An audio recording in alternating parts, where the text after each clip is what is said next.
Blog Talk Radio. Hey everybody, it's your girl Sunny D. Y'all missed us? Anyway, right? I feel like they did. I feel like I want them to answer me like, yeah, we missed y'all, right? No. In my mind, that's how it's gonna work. Guys, y'all want to say hi real quick? What's up? You already know who it is. It's your boy Clint. You had me. What up, though? It's your boy Willie Styles. Thanks for joining us. Welcome back to the show. Yeah, welcome back. Tonight, guys, it's November 16, 2017. And if you're listening right now, you're on blogtalkradio.com/GFT Radio. GFT Radio Show. My brain is going. My brain is like left in mid-sentence. I don't know what happened. I apologize. It did. I was talking. I was like, I don't know. If you guys want to call in, phone number is 657-383-1155. And if you are too shy and you want to tweet us, use the tweet at GFT_radio. I'm using the hashtag GFT Radio, and we'll add your comment into the show. We got a great topic for you guys tonight. We're going to be talking about terrorism and mental illness. But before we get to that, we want to see how everybody's week was. So what's going on, guys? What y'all have been up to? Nothing, regular. You know, last weekend was my birthday. All right. Saturday. So, I want to give a shout-out to everybody who came out to my crib, showed me some love, called me, texted me, messaged me on social media sites. I definitely appreciate it, sincerely. So, outside of that, I really just been trying to recover from Saturday. You're a little baby. You just turned 34. It's terrible. I feel old. I was like, what? He just turned in 34. What kind of bullshit is that? Yeah, I told you old. So, I'm not old. Oh. I'm like Juan.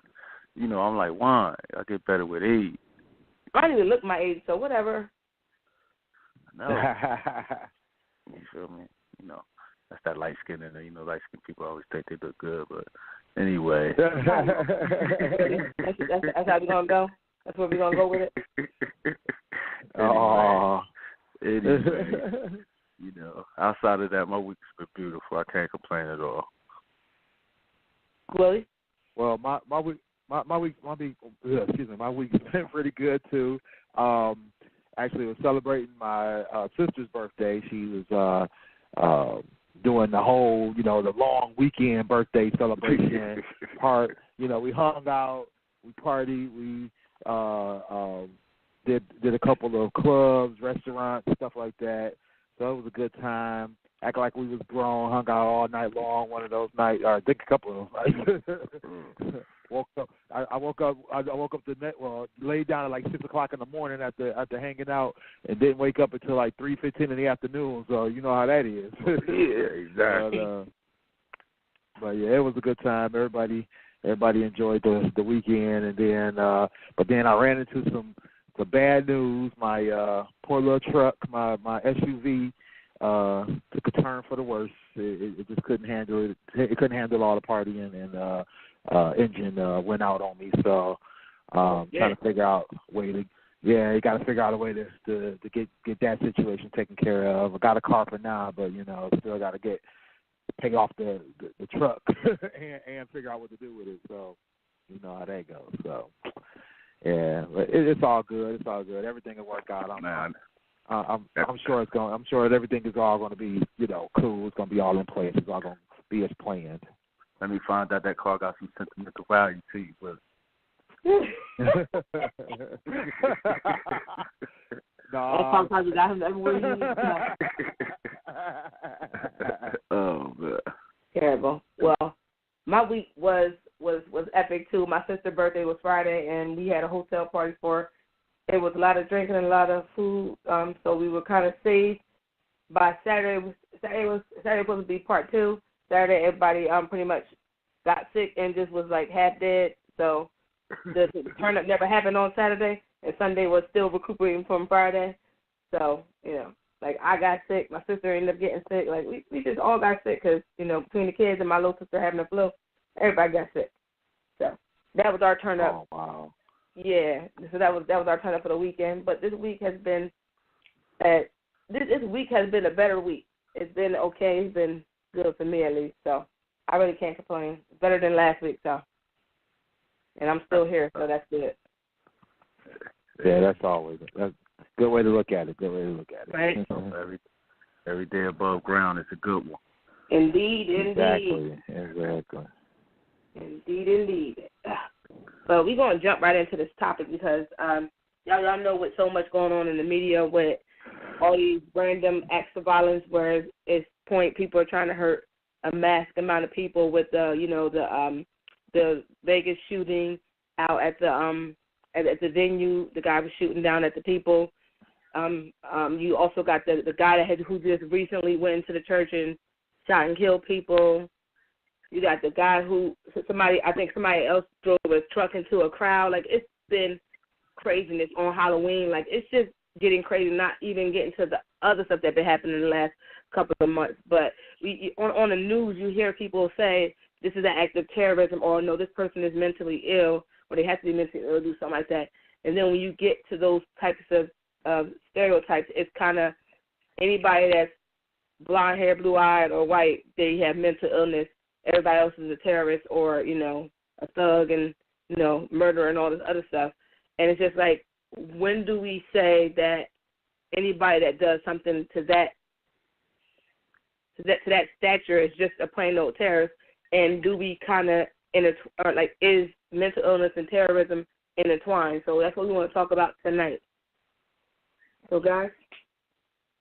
You want to attack it first, Willie?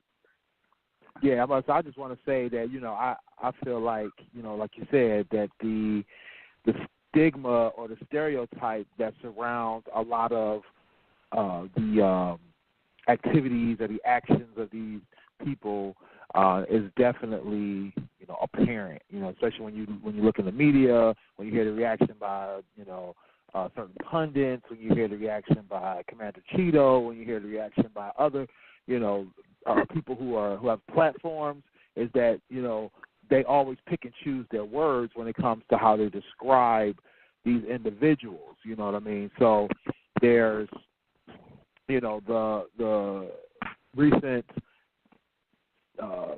mass killings, the mass shootings. You have people trying to deflect the gun law talk, and they're trying to, deflect the fact that, some of these people are doing these things with the pure intention of just, causing disruption, that kind of thing. And like you said, that a lot of times they're quick to say, especially when it's a Caucasian, especially when it's, a young white person, they're quick to say, what went wrong at home and what medications was he taking, and, all that kind of stuff. They never call a spade when it comes down to it.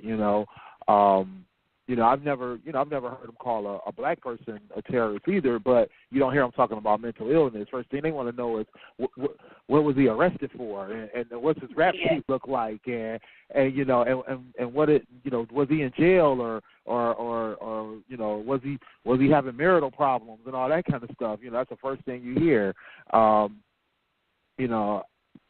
But let one of our Arab or Middle Eastern brothers and sisters do something like that, and first thing they say is it must be terrorist activity. It must be terrorist related. Let's check and see if they belong to ISIS. Sometimes it ends up being that way, but real talk, it's not every time. It is definitely not every situation, and, not to be giving them a break or not to be saying that it isn't anything than what it is, but I think everybody should be judged on the same criteria. And calling the mass shooting of individuals at a church or saying that somebody that runs a truck into a bus stop and all that kind of stuff, just saying that it's just mental illness instead of calling it what it is, which is domestic terrorism, it's doing our people a disservice, because you're picking and choosing what you want to call it and how you want to approach it, because you're giving them a pass. You say, it's mental illness. Now, let's say that they walk away from that situation. You say it's mental illness. That person can go to a hospital and, just seek treatment, and 10 years later they're out on the streets. They done killed a bunch of people. You're not going to do that for a person from Liberia. You're not going to do that for a person from Libya. You're not going to do that for a person from Pakistan. You're going to try to throw them in Gitmo. You're going to try. I mean, you've heard the person. If they actually live, because you remember with the people with the Boston Marathon, they didn't make it out. Right. Like exactly. they were shot and killed, which is like you shouldn't have did what you did, but like you and that's another thing where you have to understand where if they're a certain complexion, they might actually get to live. Like Dylan Roof, he came in, shot up a whole church, sat in the church, then killed these people, and he was able to come free. And they knew he was armed and dangerous, and they just like somehow he made it out without any scrapes or bruises, or let alone, Right, exactly. I was just about to bring that up, and not only did he get away with no scrapes and bruises, they took the man they took that little boy to Burger King to feed him. So it's like the marked difference, the complete difference in how people are treated, comparatively speaking, is unconscionable.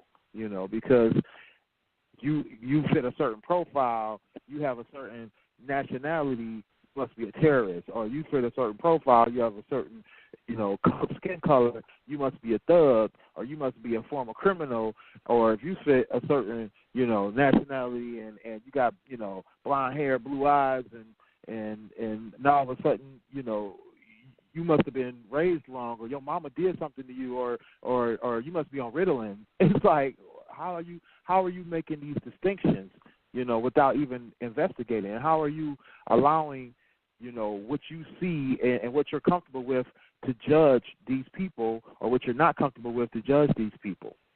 Yeah. Yeah, I think it's what they're trying to do, like we always say, is control the narrative. White people, they're the dominant. I don't want to say the dominant. I don't like that choice of words, but they're the majority. They're the most populated in this country. So what they want to do is they don't want to make it look like they're just a bunch of crazy white people going around shooting everybody every day. You feel me? To the world. If they really be looking for sympathy. So when something like that happens, it's always considered, a tragedy, or, like Willie said, excuse me, just some like sad event, something went wrong with that person, to where even like the visuals they give of the people after they do it, 9 times out of 10. When it's a person of color or anything, when they do something, the first thing they post up is either a mug shot, if the guy had a criminal background. If he didn't have a criminal background, especially if he's black, they're gonna post some picture of him trying to look like some some thug or something, or just like the black guy. I can't think of his name right now. It's escaping, but he was a cop, and he went and he sent the little manifesto to the news talking about how racist the LAPD was, and remember they had to he went shooting, killed a couple cops that went on a run. They had to find him somewhere. I'm gonna think of his name in a minute, but the pictures they was posting of him was menacing. Now, mind you, he was a former cop. They ain't never post no pictures of him in his cop uniform or none of that. You know what I mean? Rarely. If they did, I didn't see it. But, it's just that they're trying to control the narrative. And it's a flip side to this, too. Because when we're talking about terrorism, like I said, it's a sympathy thing. With me, when you got these dudes in the ghetto and they going around here, they shooting everybody, and they getting back out on the street and they doing it. To me, that's a form of terrorism too, because they're terrorizing their neighborhoods, they're terrorizing their neighbors. People can't live comfortably. Now, if they put that much value on our lives as they do theirs, then, maybe it'll be a little bit more safer in some of these ghettos. You feel me? But they don't put that much value on it. They just, that's how they live. That's how they chalk it up to it. You feel me? Not understanding that, 90% of the people that live in these areas are good people. You feel me? The majority of these people that live in these areas are good people, and you have a select few that are going around terrorizing everybody. You feel me? But we won't. But sometimes us ourselves, as people of color, we won't even admit that. We won't even call them terrorists. Well, we should be labeling them as terrorists. We call them thugs or gangsters. You feel me? Well, to be quite honest, they should be labeled terrorists too. Yeah. You feel me? When you put that type of when you put that type of emphasis on it, it'll hold more weight, it'll hold more value. But they don't really value us that much. I think that's another side of it as well. Yeah. I think that's. They don't. Yeah, right. About to say they don't value the lives that they're taking. They don't value the. They don't value the impact that they're having on the neighborhoods or the communities that they're in, and the things, the undue influence that they're putting on people, and so I definitely see your point there. I never thought about it like that. When I think of terrorism, my thing is this: when you do something to the point of affecting a large group of individuals, and you're disrupting a normal state of being, right? People are either at a concert or at the mall or they're, at the park or whatever the case may be, and you disrupt something like that, with mass destruction, mass killing, or mass, creating a mass hysteria, so that's what I think about when I think about, the terrorism. But I will also include the high school shootings too, like the Columbine and stuff like that. That's a form of domestic terrorism as well. Yeah, that's what I'm saying. If you're disrupting something that affects a large group of people, that to me that's terrorism. And you can't say just because that person took some Ritalin that morning that's the only reason that they did it. It's a form of terrorism. They're doing it to disrupt. And I think the one thing I think they lose in the fidelity of it that a lot of times they don't think about is what's the big picture, right? They think about that when it's a Muslim person or when it's a Arab person or as a person from the Middle East. They think about that. They say, okay, well, who put them up to this, or who were they working with, or how did they come up with all these equipment and all this other kind of stuff. You don't see that happening when it's little Johnny was just having a bad day. It's like, no, who put Johnny up to this? How did Johnny get all these guns? How did Johnny figure out how to rent these cars and blow up this other stuff? Who let him in? All this kind of stuff. Put the same investigations on them like they do everybody else. And that's the thing, is that you do a disservice when you're not watching out for this kind of thing, because now you can create a profile that help understand when people are purchasing these kind of things. Like, okay, you purchased 75 guns in the course of 3 months, something wrong. You out here getting bomb making material, something wrong. You on the dark web, spouting, terrorist manifesto, something wrong.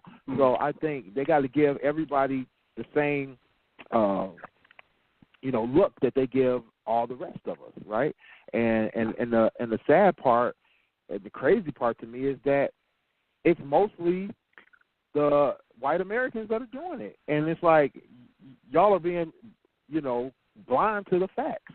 When you blind to the facts, you miss things.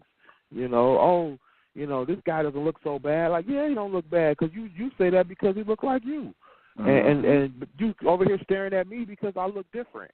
And now you missing the fact that he done walked up in here with 3 shotguns and a Uzi, and now he killing everybody. Like, that's the problem. That's the problem we got here. Yeah, this is my like I said, I thought about this because like after that, right shortly after the Vegas thing happened, and then the Halloween thing happened. Like I remember they were talking about the guy, I forget his name, the guy from the guy who did the thing from Vegas, and how they, like, it was all this stuff that they didn't think it was him by himself, all stuff like that, whatever. But I remember talking and overhearing the conversation and somebody saying he had to be crazy. There's no way else to explain it. And I feel like this: when you, whatever it is that gets you in your mind to do something to that magnitude, to want to hurt a large group of people just for, like, no legitimate reason. None of them have done anything to you. You just want to do it.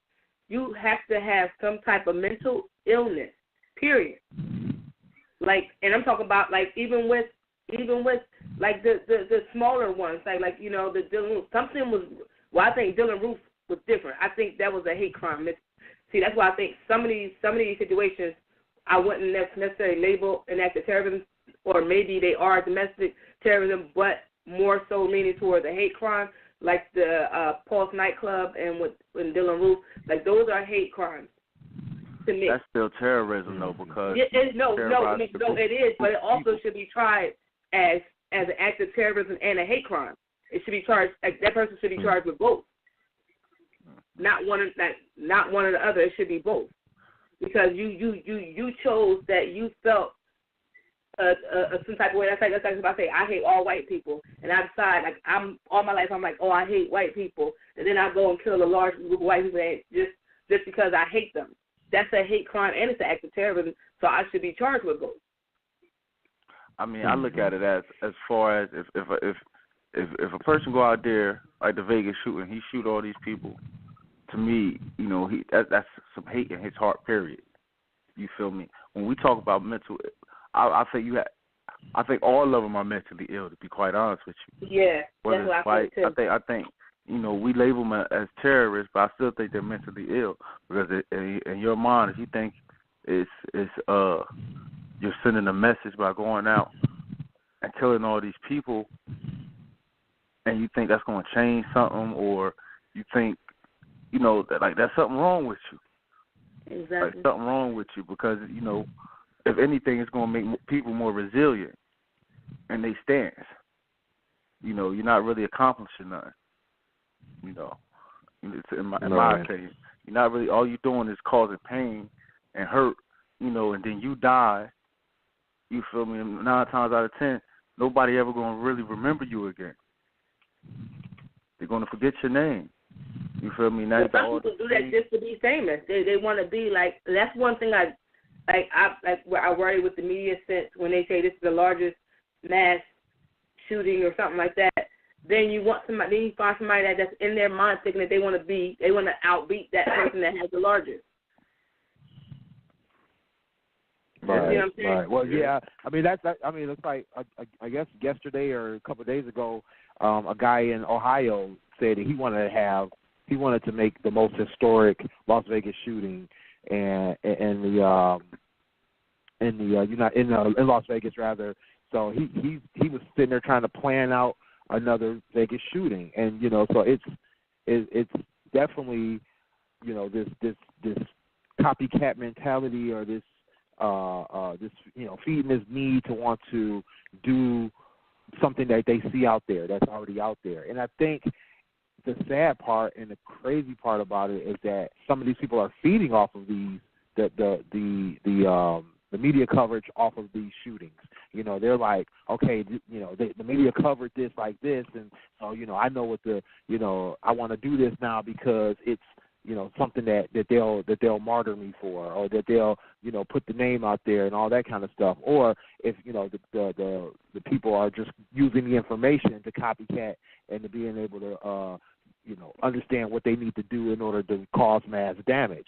They use that information. I mean, we kind of need to understand that information, but then it also feeds the next perpetrator. So, it's a catch-22. Yeah. Definitely a catch-22. It's definitely a catch-22. The name I was looking for earlier, his name was Christopher Dorner. That was the black guy. Okay, yeah, I remember that name. Yeah, and like I said, that was one of the few that wasn't white that did a mass shooting that I can remember. That's DC Sniper. All right, DC Sniper, yeah. That. And, I think it's time for America to admit that the biggest threat to America really is white men, deranged white men, to be honest with you. Because they'll be the ones that are snapping it, and that's what they do this crazy stuff because they feel like they're losing their America. Yeah. Mm-hmm. You know what I mean? I think politics have a lot to do with it. I think politics have a lot to do with everything. Let me be clear. You feel me? So, a lot of this stuff is, like to get swept under the rug for political reasons. You got to think about some of the stuff, some of the acts that they probably had stopped. Like Willie was just talking about the man in Ohio. You got to think about so many other, I was just reading an article not too long after that Vegas shooting. They had stopped the guy. It could have been before the Vegas. They had stopped the guy in the airport. He was about to do something in the airport. You feel me? And they caught him. He's going to try to blow up another airplane or something. So. Oh, right. You know what I mean? So, I think it's the climate we're in, it's making it worse. Mm-hmm. With all the, the Trump stuff. I think from Obama to Trump, I think, a lot of people now, emotions are high. So I think a lot of that stuff got to do with it. Some people blame it on the, Willie touched on it for a second about the gun laws. Some people really believe some of these things are staged. That's the crazy part about it. You know what I mean? And that's the issue I have. It's like, when people in our communities and poor communities, when we die, you feel me? It's whatever. That's how they live. They savages. You know what I mean? But when you have mass shootings like that with white people, it's staged. They doing that to make gun laws tougher. You feel me? Next thing you know, you got people with these conspiracy theories talking about crisis actors and all this type stuff. Exactly. You know what I mean? Yeah. It's like, damn, that shit weird to me. It's like y'all don't want to accept no responsibility for how y'all living and how y'all thinking. You feel me? How y'all got society trending right now. Y'all don't want to take no responsibility. It's always something else. There's always a catch to it. But when it comes to everybody else, it's, they bad people. You feel me? Like I said, to me, it's just them trying to control the narratives of the world that, we're still good places. We're still wonderful places. These are just isolated instances. Well, to me, it's like how many isolated instances you going to have before you realize we have a problem. Yeah. Right. You know what I mean? We have a serious problem here in this country. There's no more. These aren't isolated instances. These things are happening repeatedly. Yeah, and it's just one thing after another. Like, you can't, like I said, the Halloween thing, kids go out, people go out trick-or-treating. Who would think that somebody would just, on that night, out of all nights, just go out and just start running their car into people? Or the person that ran into the bike path. It's just crazy. Like, yeah, it's just, New York, right? Yeah, huh? That one that just happened in New York or something, right? Yeah, like, that's crazy. And then to see that happen, and, it just doesn't make sense. And it's just all this stuff is happening, and it's just like nobody knows when enough is enough. It just keeps happening, and then, like, you feel bad. You want to, everybody's just all upset about it, and then it's like you can't even digest that because something else happened. Like then the thing happened at the church. It's like, what the heck? Like, is something going to happen every week or something? Yeah, let me ask you something now. Because we're talking about mental illness, and a gun debate. You feel me? In my mind, I think that, making it harder to get guns or toughening up the gun laws really won't stop anything. No, because you get people that get, like the guy in Vegas. He didn't have allegedly he didn't have anything on him. He was fine, and then he. This is like, to me, when you talk about the running people over and mass crime. I feel like if people want to do something, they want to hurt a bunch of people for whatever dumb reason, they're going to find a way to do it. Whether it was guns, cars, bombs, whatever. Remember the anthrax scare? Remember the who? The anthrax scare when people were putting anthrax in. Oh, anthrax. Yeah. It's just people find ways to do whatever the hell they want to do. Exactly. That's true. That's true. Yeah, it's always a method to madness, you know what I mean? So, it's like, I think, like I said, I think that mental illness, I think they're all mentally ill, to be quite honest. Yeah. No, I agree. I mean, I think they're all mentally ill, and you feel me? I really don't see the way. That's the thing. It's like, what is the solution? Like, how do you fix that? I think the biggest problem is people look at, like, people don't shine enough light on mental illness. People, like, you know, back in the day, a lot of this, not just with black folks, it was you shouldn't have to go to somebody, you know. Like you said, you got, like, Robin Williams had his problems. You know, a lot of celebrities had problems, and they went to these people, and they would medicate them, or you know, they didn't feel like they can go to anybody. So I think when mental illness becomes, I don't want to say common, but like not shunned or make you feel like it's, you know, you less than because you come out and say I have a mental illness or I need help with X, Y, Z. I think you should be able to talk about whether or not you're depressed. I think you should talk about, like, especially with bullying, like a lot of the high school shootings were because somebody was bullied and they felt like they didn't have nobody to talk to. So they just snapped and decided to go do what they were doing. So I think it should be something that where it's more, if people be more proactive about getting help.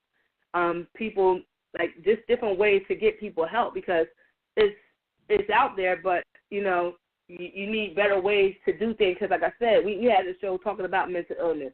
And like I said, I've dealt with that within my own family. And when somebody's mentally ill, sometimes they know how to play the system. And it's hard for a family member that knows that somebody's mentally having issues to get them treatment because a lot of these treatments the person has to be willing to go. I think that if you can prove that this person is having issues, they should be in a program.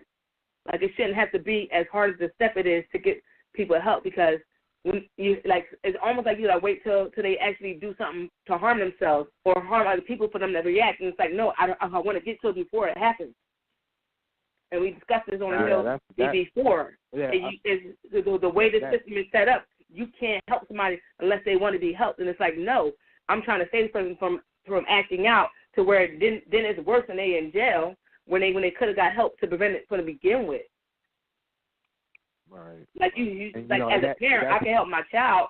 If I feel like my minor is having issues, I can get them help. But if my sister, not saying my sister needs help, but I'm just saying, like, if my sister was mentally ill and she had issues and she was threatening to harm people or she was just getting unstable, I should be as a family member, be able to step in and get her help. I shouldn't have to go through all these loops and all this extra stuff because it's this protocol that's not really helping the situation, and then I can't really get her help. And by the time I try to get her help, it's too late. She done already shot and killed people because she snapped.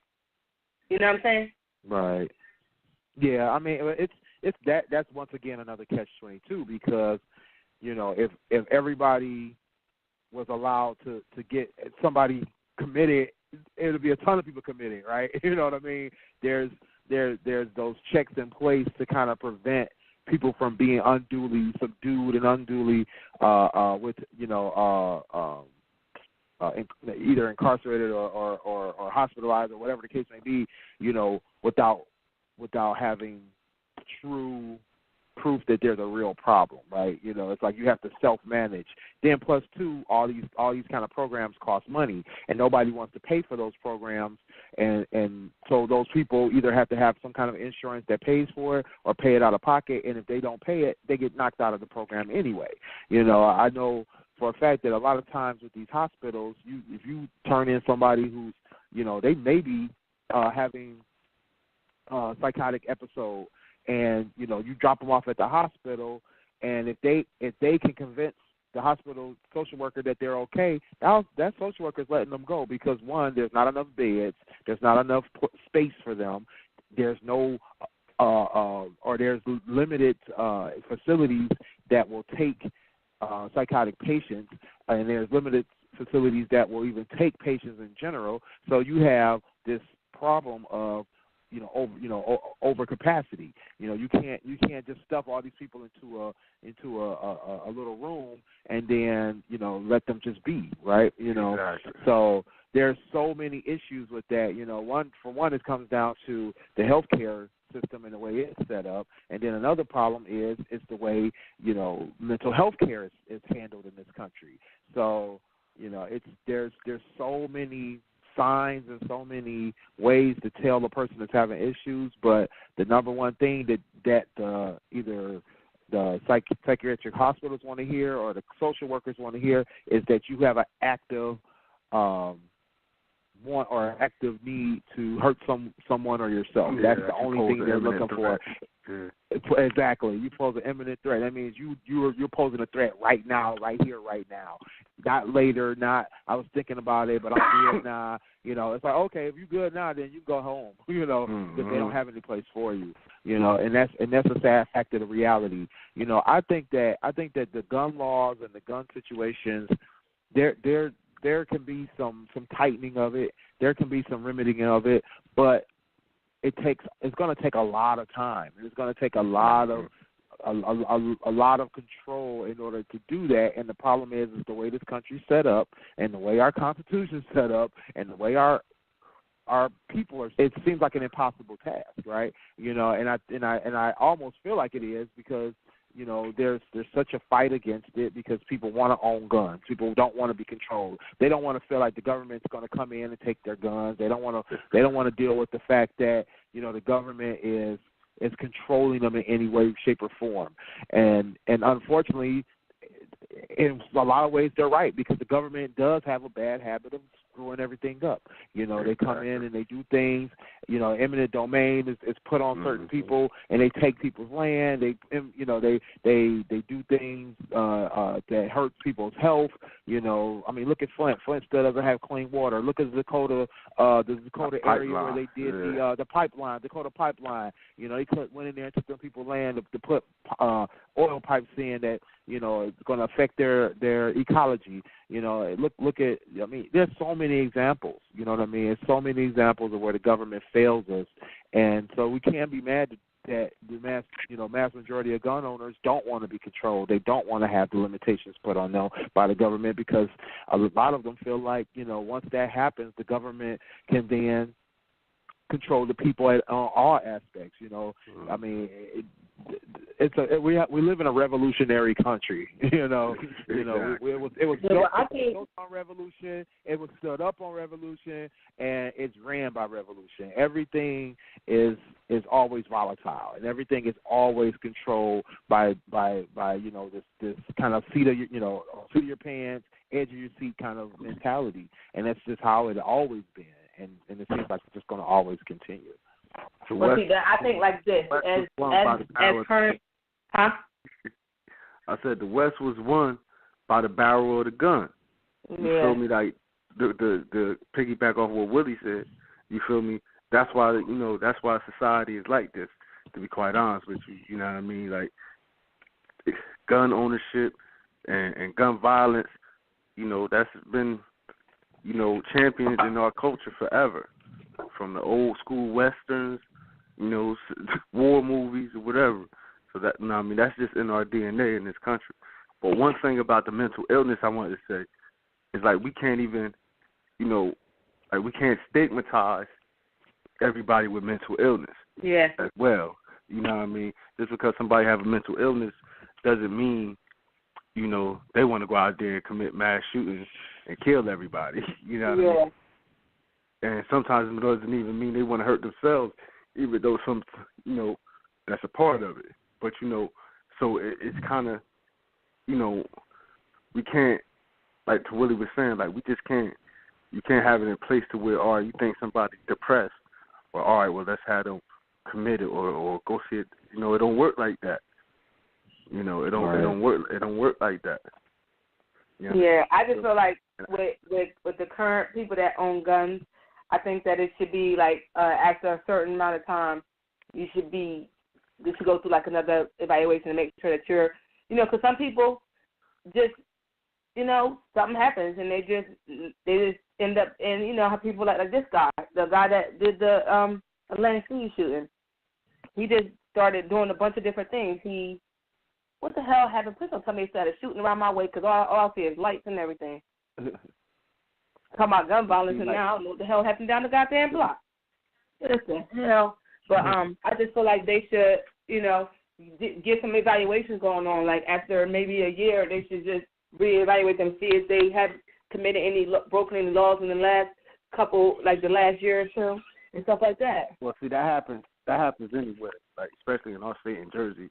You got your gun license, and the moment you get arrested for anything, like domestic violence, anything, they come and snatch that gun ASAP.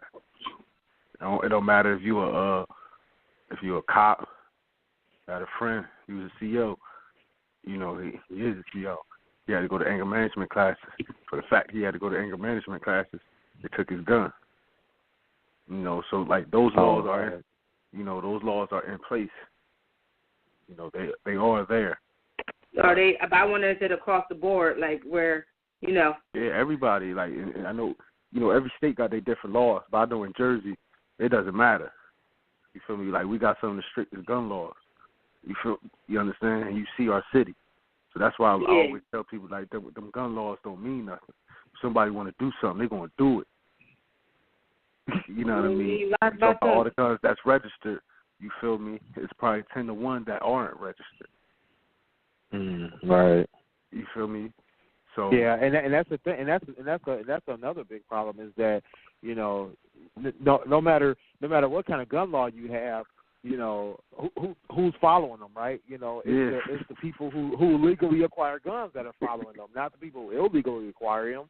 You got people out here buying guns on the street, trading guns, handing guns off, left and right, and these things will go unchecked forever because it's out there, and there's no policing that. So a stricter gun law. That's another reason why a lot of opponents are against it, because they're like, hey, what are we going to do about the guns that are already out there on the street? There's millions of guns on the street.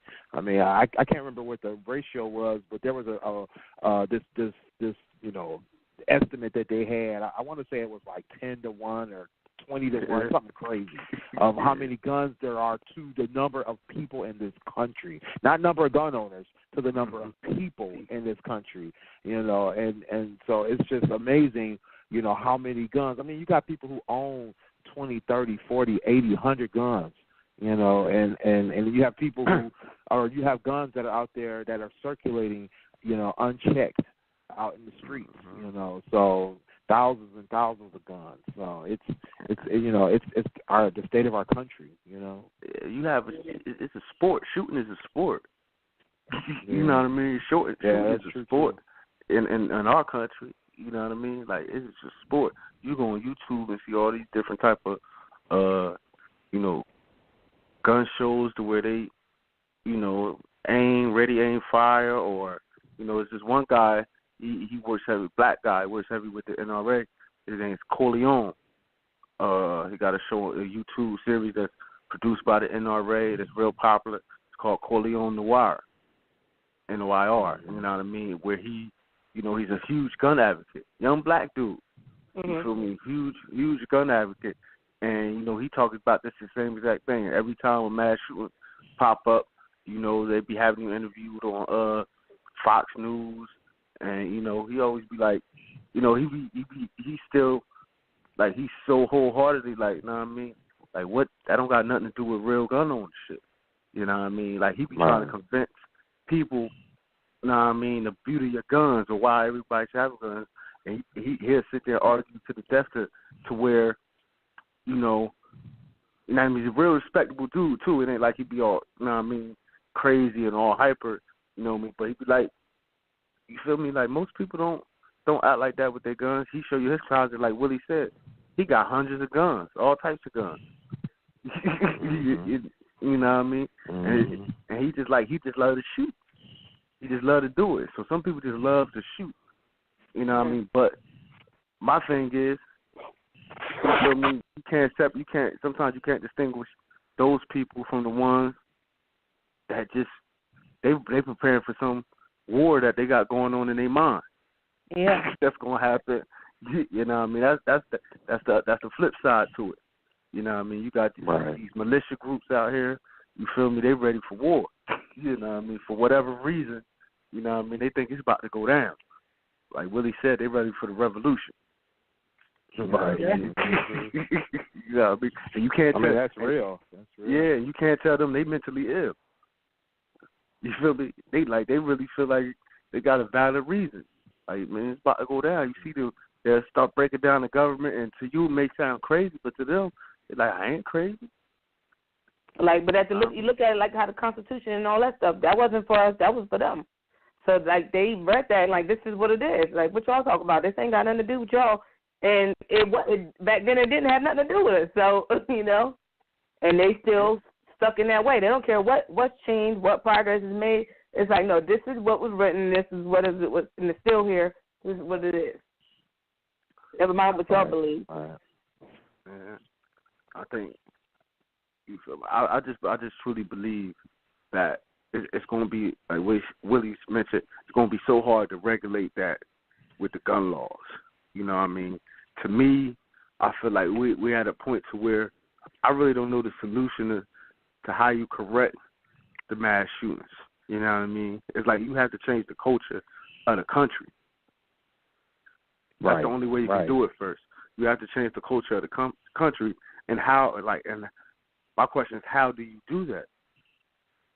You feel me? We thought the culture was changed when a lot of people say when Obama was elected, but all that did was reveal, in my opinion, the ills of our country that we still have, because it brought out the racism. Right.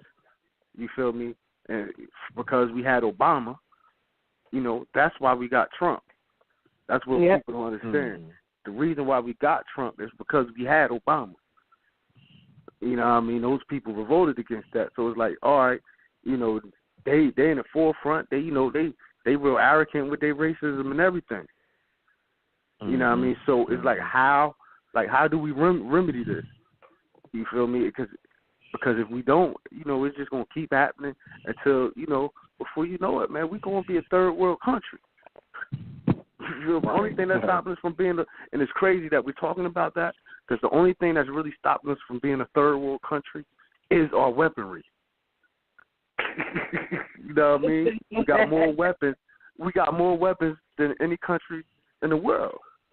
So at any given time, like, we could play this peaceful, diplomatic, you know what I mean? But at the end of the day, behind closed doors, we looking at him like, bro, like, listen, we'll come in and everything over there. Work with us, or let's go to war. Like, that's the U.S. mentality, big bullies. I mean, like, that's how we roll. You know what I mean? So it's like, how do you change that? That's real. I mean, and that's the thing. You know, you talking about changing how people think and changing how people act and how they interact with each other. You know, exactly. And the thing is that, you know, when you think about the people that you know that own guns. And what they, you know, if they got a CCW, what they do with their guns, you know what I mean? Mm-hmm. You know, I know a guy, I know a bunch of guys. I know a bunch of people who if they going up to the corner store, they grabbing their gun. They put their gun on their hip. You know, a buddy of mine, he got a couple of classic cars, and he's got a couple of expensive cars, you know, luxury cars. So when he's just riding around, he's got to have his gun because he feels like he's going to be threatened because of the cost of the value of his cars. You know, so it's the mentality around the people, and you know, and they feel that the protection that they need, right? So you can't change that, you know. And so it's the protection against other people, the protection against the government, the protection for their home. You know, people take that very seriously. Like, even my sister, she's like, "Hey, I gotta have a gun." You know, I was over her house the other day, and they were showing me their guns. You know, because they got multiple guns. I think she got 2. Her boyfriend's got like 4 or 5 guns. My other sister, her husband, he got an arsenal. You know, one of my buddies he got an arsenal. It's like and that's the thing. They live like that because they feel like they have to. You know. Yeah. Like the way and unfortunately with things like these mass shootings, with things like people stalking people kidnapping people. There's a serial killer running around down south. There's serial killers all over the place. People feel. So they feel like they have to have it. Yeah, I remember I used to date guys from Philly, and they used to always come and have a gun. I'm like, why you got a gun? Because I'm coming to Jersey. I'm like, okay. Like I thought that was weird. Like for me, I'm odd because I don't feel like, for me personally, I don't like to be around guns. If you have a gun and you're around me, please don't tell me because I'm gonna be thinking that something could happen. That's just me.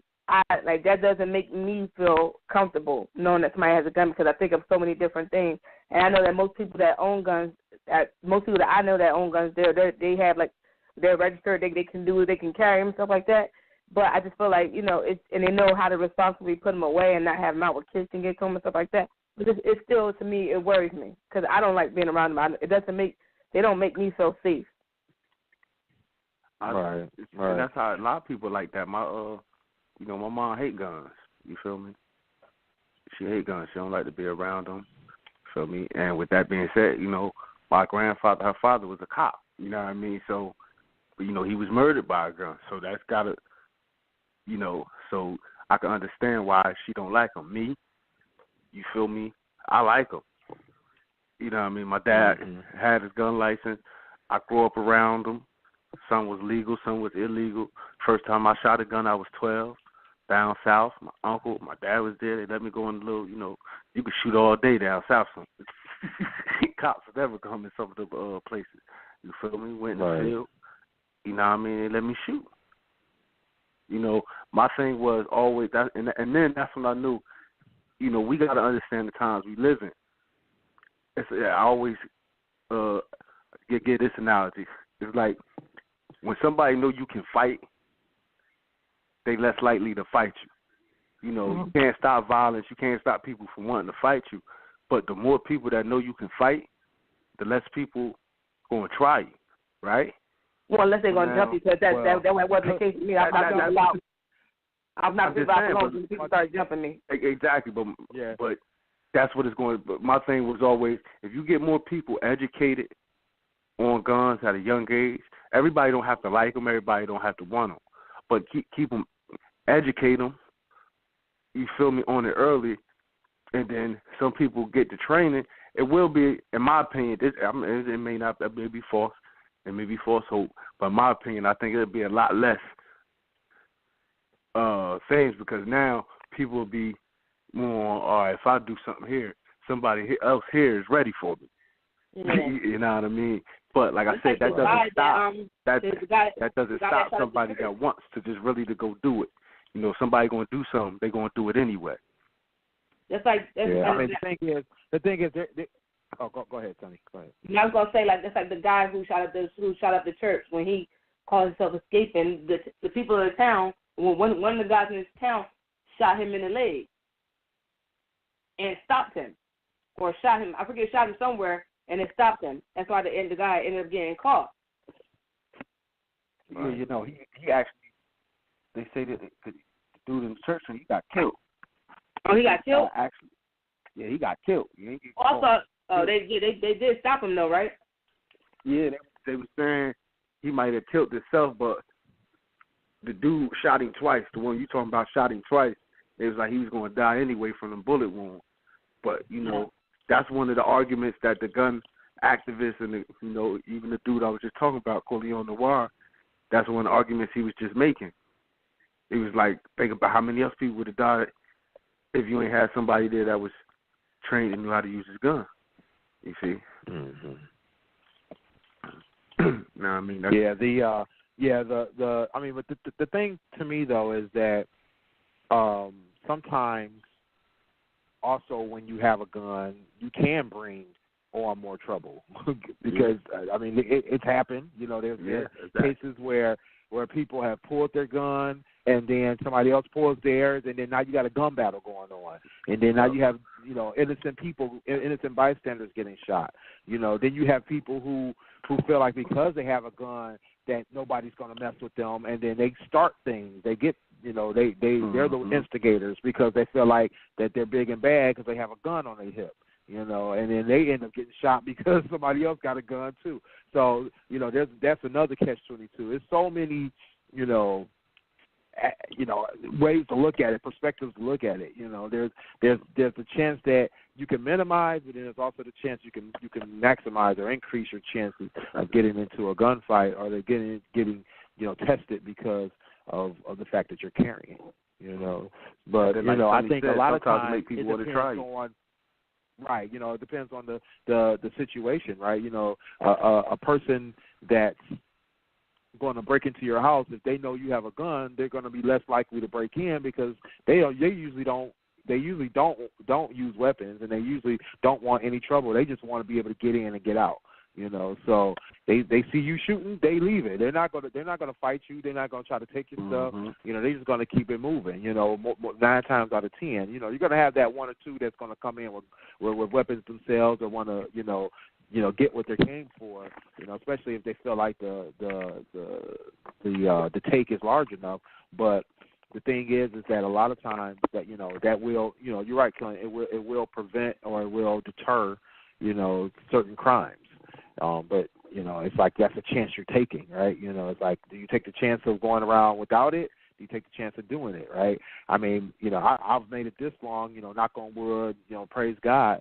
I've made it this long without having a gun, and I hope I continue to be able to go forward without having one. I'm not that I'm against guns, not that I'm against the whole aspect of protecting yourself. I don't feel comfortable creating that atmosphere. I don't feel comfortable making people that I'm around uncomfortable. I don't feel comfortable with being, having guns around my kids. I don't feel comfortable with having that aura around me, and then maybe creating more issues than what's already involved. And like a situation happened. I don't know if it was last year or 2 years ago here in Detroit. A guy was getting robbed, and I believe, actually, no, I take that back. I don't even know if he was really getting robbed. I just know that he pulled his gun, and the robber shot him, but the robber was on his way out the door. So when he pulled his gun, it was like, it was the reaction, right? And this man gets shot in the middle of this robbery situation for pulling his gun, and the robber was on his way out the door, and he probably would have been okay. He probably would have got out of it. He probably just had a story to tell if he hadn't pulled his gun. So it's it's that catch-22. Yeah, definitely. I was watching something. There's one thing on the news where these black dudes, they had it was this lady's house, but like she also ran a business out of it, and she had like the cameras. So the guys broke in, they got the guns in their hand, and they trying to steal stuff. Man, that lady, white lady, she came out of that thing with that. I don't know what type of gun she had. Boy, she started letting off on them boys. I think she killed one of them, shot 2 of them. I was like, wow. You know what I mean? Oh, I think I know. I think I saw that video. I know what you're talking about. Like, she was in that room or something, and she pulled the gun out from under her pillow. She was extra ready. She literally had the gun under her pillow, and she came out blasting. And I mean, the guys, I don't remember what they had or if they had anything at all, but they learned that night. You know what? I was like, wow. After show. Yeah, I think bottom line, people have to make a decision for themselves, and I think this country has to make a decision on where we stand as a country, right? We have to figure out, what's the worst case scenario that's going to make us decide to change, and I think you know, if things like these sub-automatic or whatever they call them, you know, when you're able to shoot 150 shots in 1 second, if guns like that, you know, can't be bought and sold and traded, you know, at whim, I think that will kind of change the narrative too. You know, I think that'll kind of change the atmosphere. You know, that'll kind of help the situation a little bit. You know, I mean, I think that, you know, owning a Draco is not normal, and it doesn't make sense when, you know, you work at Burger King and you know you got a 3-year-old. It don't make sense to me. You know what I mean? I think that should be reserved for. Well, it really don't need to be reserved for anybody. It doesn't need to be there. It doesn't even need to be existing. But, you know, let that be for the military, not for people sitting around at home playing Call of Duty. You see what I'm saying? Exactly. So I think it's overkill. You know, having something that you feel is going to protect you and your family, more power to you. But, you know, I mean, I know a guy's walking around the city of Detroit with a Draco and a 50-shot Uzi. And it's like with extended clip. It's like, bro, that's ridiculous. That doesn't make sense. You know, and it shouldn't be happening. But, you know, this country has to take a stand and say, you know, we're gonna clean up our situation.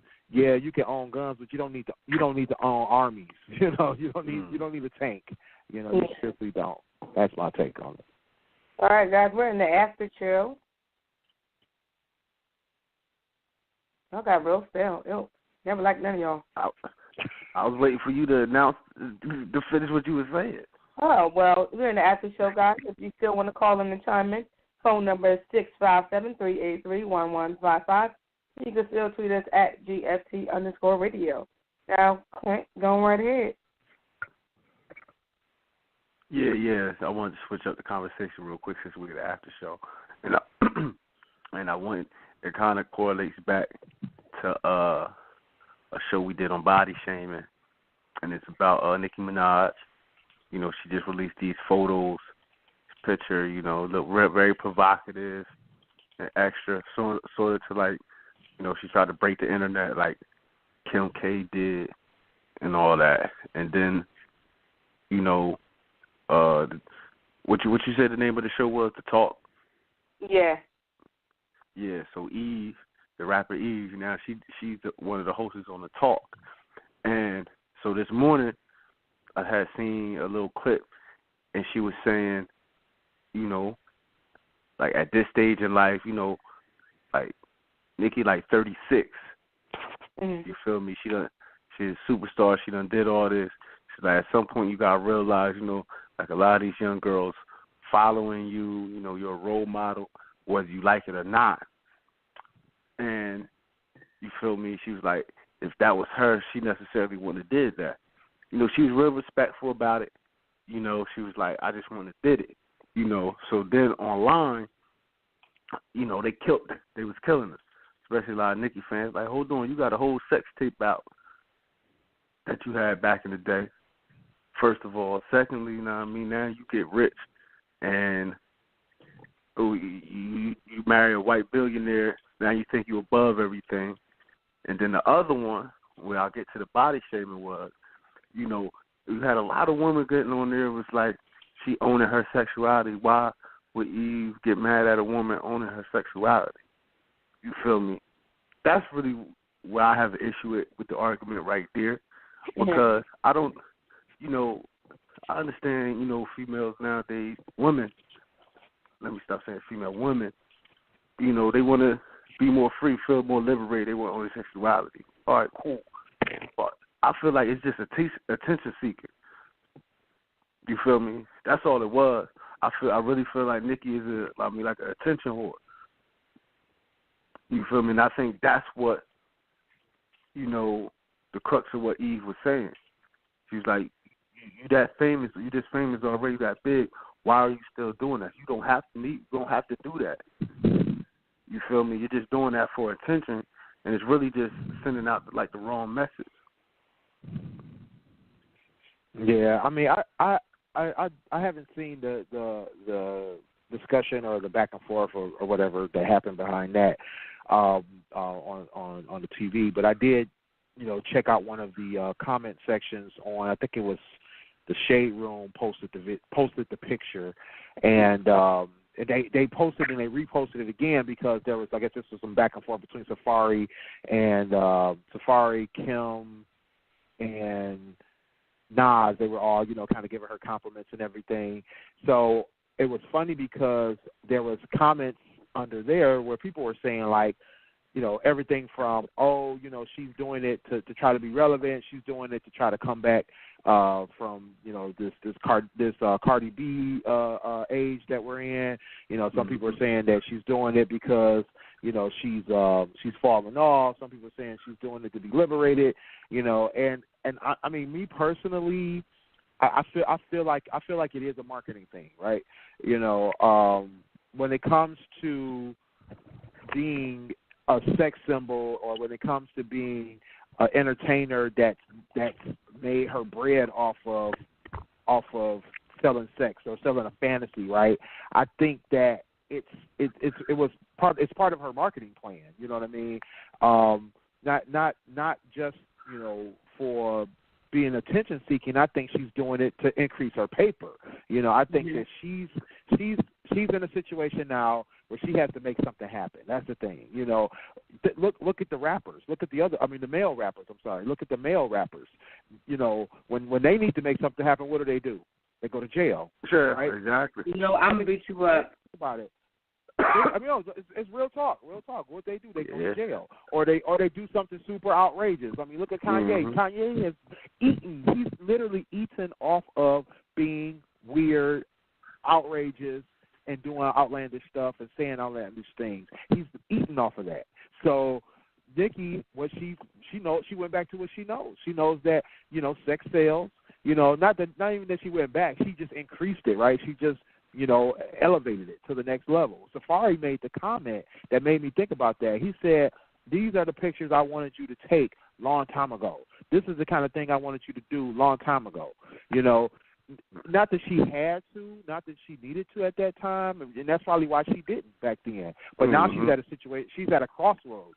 She's like, okay, what do I do now? And I mean, I was listening to Motorsport, right? And the Motorsport track is the one with the Migos. It's a Migos track that features Nicki Minaj and Cardi B. If you I heard that song too. If you listen to the track and you go to Nicki's part, Nicki is rapping in such a fashion, in a way that kind of reminds you of her style when Safari was writing for her. So exactly. I think that she's realizing that to stay relevant and to stay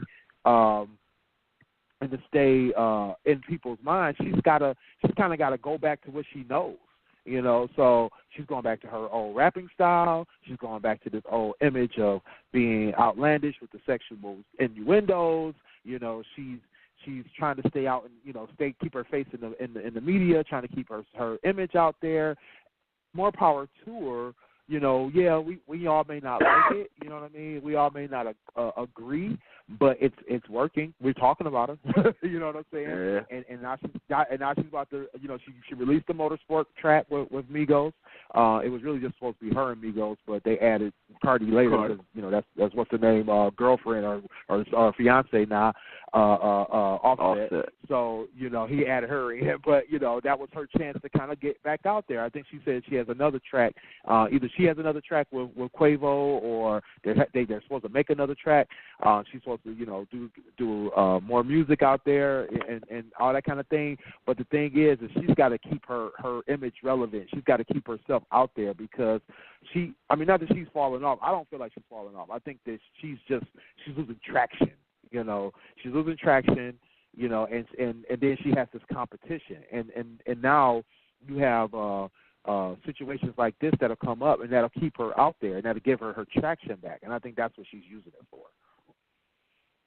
As far as I feel like kind of like I understand where he was coming from, because then once you get to a certain celebrity, that's like not necessarily comparing Nicki to butt pads.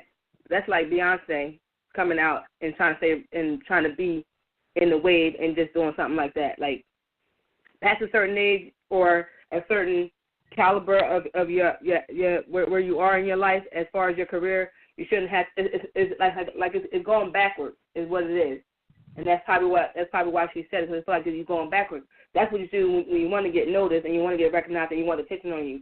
You've already surpassed that. How many songs she made that made millions? How much stuff she done that made her a lot of money? You shouldn't have to go back to that. And I feel like she did it because she wanted the attention. She wanted to stay relevant and keep up with the Joneses per se. And it's like, I don't think it was body shaming her because, that she could just who she is. She's been that outspoken person from day one. And she toned it down a lot the last couple of years, but to go right back to it, I mean, I guess. But, it's kind of like you're going back to where you started and you're trying to get that attention again. And it kind of ends up being redundant. So, okay, so now that you did that, okay, so if you make more music and people don't like it, what's the next stunt you're going to do? Exactly. It's like a slippery slope. So now you're going to have to be, what you're going to be more extra, you feel me, or just keep it to the music. At that point, she might as well have knocked on Playboy door and did a goddamn centerfold. I mean... Well, they don't do nude on Playboy no more, but she had to go to paper. She had to go to paper so she could do that. So, but the thing was, my thing is this: if she go back to that crazy hair stuff, we really know she really just trying to regress back to her old style.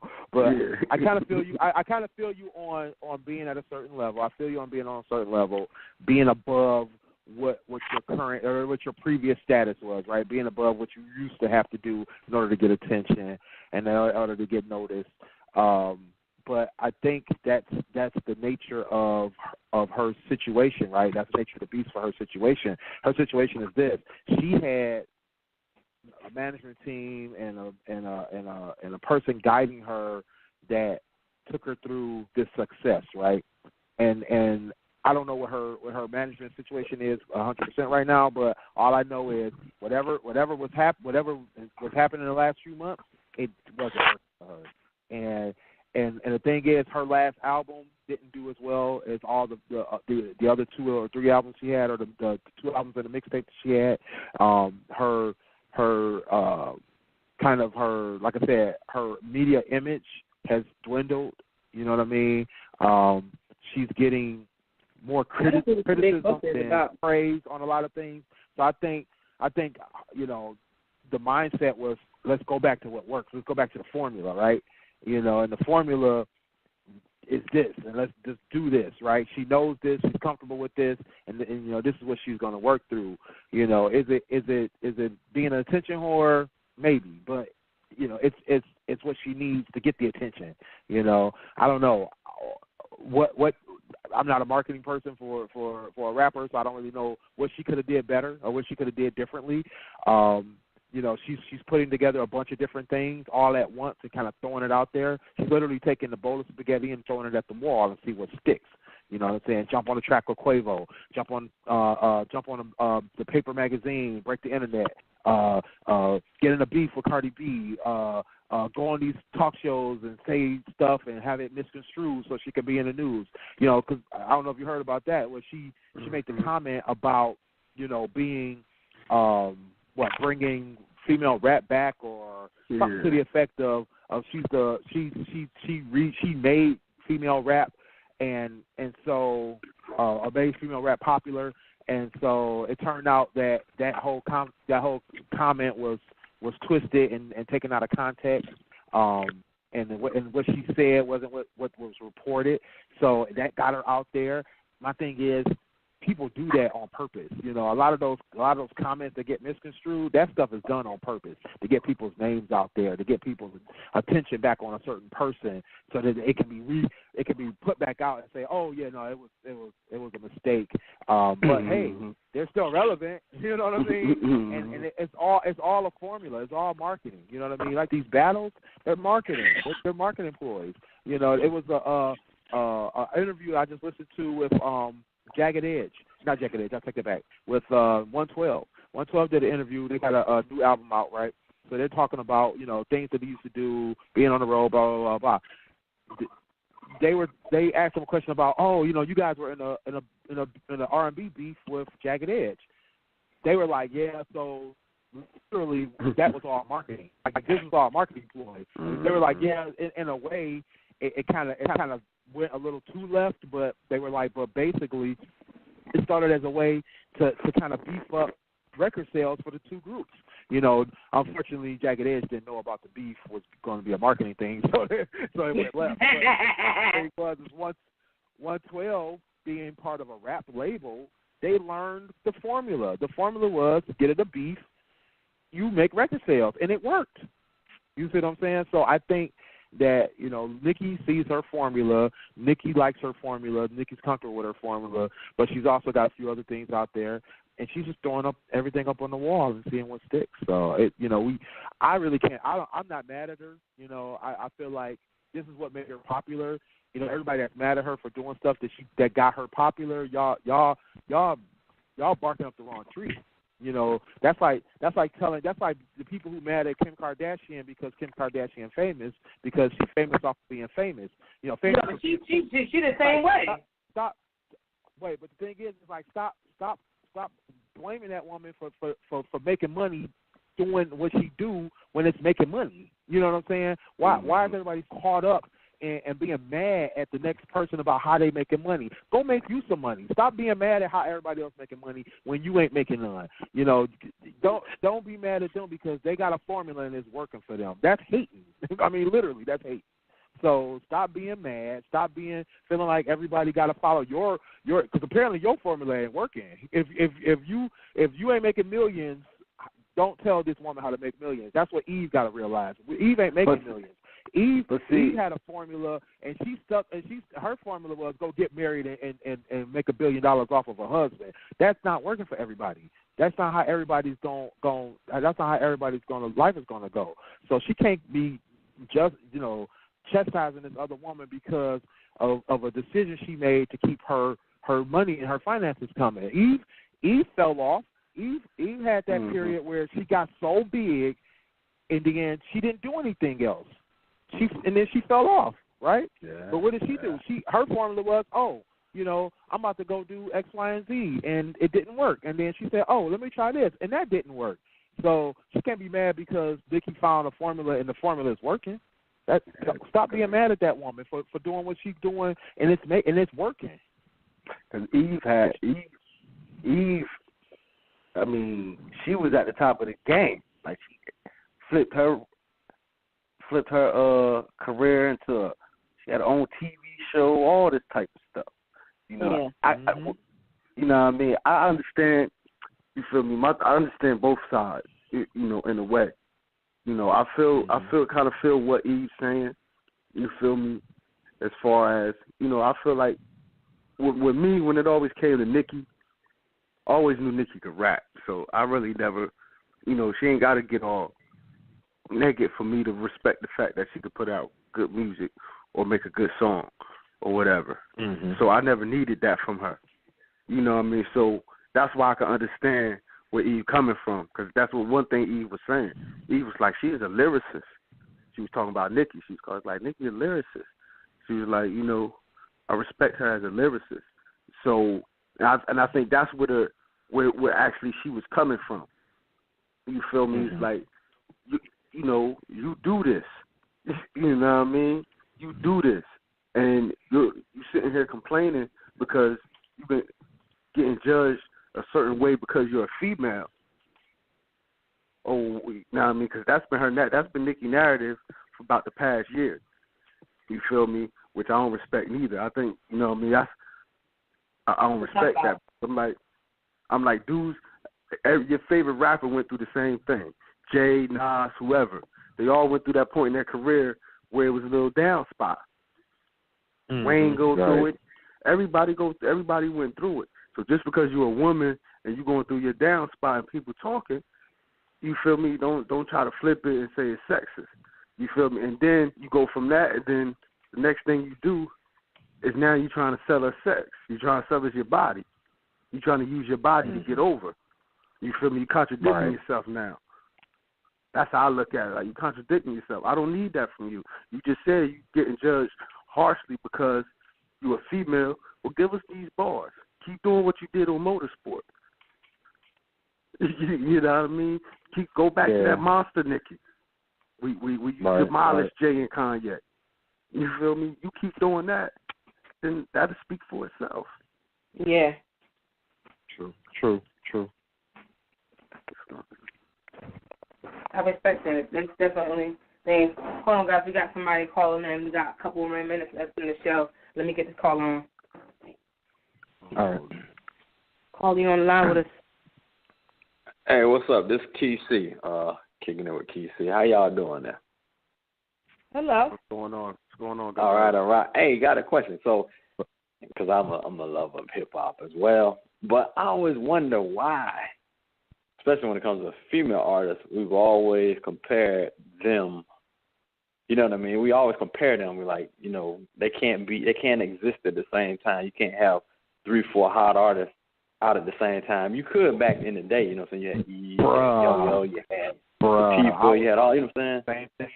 I was about to bring the same thing up. I was about to bring the same point up. You're right, and I think that's the sad state of this hip hop situation is that, you know, a lot of people, you know, like the whole thing when they were saying, oh, you know, she's losing traction because we're in this Cardi age. Why can't we have a Cardi and Nicki age? Why can't it be Cardi and Nicki doing it, right? You know, why can't it be Cardi, Nicki, right, Remy, and whoever else is doing it? Why can't they all be making money? Why can't they all live, right?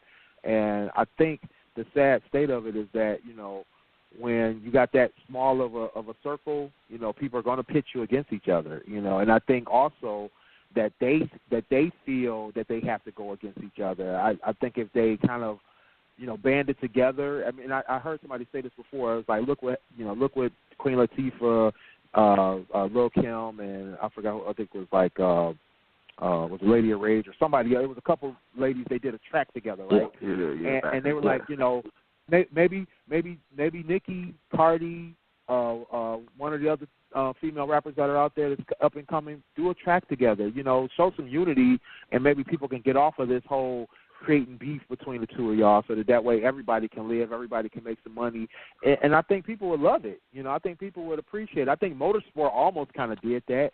You know, unfortunately, people with real hip hop knowledge, you know, we saw that there was, for one, Nicki was dissing Cardi on the track, you know, for whatever reason, and then, you know, they added Cardi in a way like they did with your man's LL and Cannabis. And Cannabis, the way they did that track, you know, they added them in afterwards, you know, that kind of stuff. So it just created more buzz around this beef situation, you know. But I think that if they do a legit track together and they show that, hey, female rappers can live and coexist at the same time, I think the community would embrace it. I think they would. But they have to kind of take that step, I think, in my mind. I was about to say, art imitates life. So on a micro scale, you know, everybody love a cat fight. I mean, let's keep it at 100. Everybody love a cat fight. Everybody love to see two women going at each other. It is what it is. So, like Willie said, the only people who can change that narrative is them. Mhm. You feel me? But they the only ones that can change that to where, all right, let's do some. We're gonna do this together. Forget what they talking about, because there's so few of us. They're going to pit us together. But if we band together and we start putting out that fire, you know what I mean, then it can happen. Then it wouldn't be, we wouldn't be pitting them, comparing them to each other all the time. You feel me? But when there's so few of them, that's when that's what you get. You feel me? You know, we know still this is a, you know what I mean, male-dominated sport at the end of the day. Right. You feel me? So it's always going to have that chauvinistic perspective surrounding it. It is what it is. So the only way they can fight it is band together. But as long as they keep playing into the narrative, we're going to love it. We're going to eat it up. Yeah, true. Now, to me, the hottest album out this year happens to be a female, and is not in the talk of the female conversation. It's just a hot album to me, and that's Rhapsody, a Jamla / Rock Nation artist, Ninth Wonders artist. Yeah. That is a hot CD of 2017. Smart. You a smart brother. Yes, you're a smart brother. I love Rhapsody. Rhapsody is definitely one of the top up and coming rappers that's out there right now. Definitely, everybody check out her album, check out her tracks. I think she's on Bandcamp, she's on SoundCloud, she's on. It's everywhere now. YouTube, It's on everything. So it's iTunes, Google Podcasts. Google Play Stores everywhere. It's a national release now. Right. So it's on Rock Nation. Yeah, man, hot CD, CD. I'm telling you. And then another one a little bit underneath that is Dynasty out of Florida. I don't know if y'all heard her though, but she's another one. I gotta check her out. I gotta check her out. I know. That's a good debate. Good question to have one time. Will there ever be a time when a female will run hip hop? When we look at a woman as like the top person in rap. I think Lauren came close to it at one point. But then I don't think we ever had. Yeah, but I don't think we. And even with her, she was still singing on her album. Yeah. You feel me? But I don't think we ever had a point to where we could say like a woman is dominant or she's the queen of hip hop right now. She's running the show. I wonder will we ever get to that point. Yeah, I mean, that's a good question. I don't think so. Only because the mentality, we live in a chauvinistic world, right? And people are always going to feel like the men are doing something better than the women, right? So I think that's where the women are going to get the short end of the stick. I mean, at one point, I want to say, who was it? Well, no, I mean, I won't. Definitely can't say Lil Kim. She had too many greats around her that were doing it. So I mean, it's been hard. I mean, it's a hard thing to stand up to. Being one of a crowd that people are trying to judge you against a whole bunch of other people, right? I mean, you don't do that to like I don't know, name any other male rapper. You don't do that to him, saying, why can't you be better than the rest of these guys? You know what I mean? It just don't happen. You know what I mean? So it's one of those things where I think they'll never get the look, of oh yeah, you were better than everybody else at this one point. One point in time. There'll always be somebody there'll always be a man or a couple of men that everybody's going to flock to and say, okay, no, he's definitely tops. He's going to sell the most records. He's going to do this. He's going to do that. Command the biggest stages, that kind of thing, and kind of knock her out the box. And because of the way this world looks at how hip hop is supposed to be designed, you know what I mean? And that's the other thing I think is do we need to redesign how hip hop looks, so that it can be more inclusive. All right, guys, you got to wrap this chill. Oh, okay. And that's my first time listening. I'm glad to hear y'all show. Y'all doing your thing. Thank the caller for calling in. Yes, thank you, caller, for calling in. Yep. We'll definitely got to wrap this show. Thank you for listening, and thank you definitely for tuning in. All right, I appreciate it, man. Y'all keep doing your thing. Get at me at Willie Styles everywhere. I'm Willie Styles everywhere. Go ahead, Clint. You already know you can hit me up on my website at kingstruth.com. Hit me on Twitter at eTrentonGroomy. Snapchat at King's Truth. Holler at me. Caller, you want to say something before we close? Oh, I was saying, y'all keep doing y'all thing, man. This is my first time listening. I caught y'all in the promo podcast group I'm on for people. But y'all did y'all thing, man. Big time. I love this show. Great job. Y'all keep doing your thing, and I'm going to keep pushing with y'all. All right, thank you. Appreciate it, brother. Appreciate it. All right, take care. Yep. All right, and guys, I'm Sunny_D, Snapchat, Instagram, and Twitter. Thank y'all for tuning in tonight. Check out our website, gftradioshow.com. Find us on Google Play, Music, and iTunes, SoundCloud, YouTube, Facebook page, GFT Radio. Good night, guys. Catch y'all in 7 days. Holla.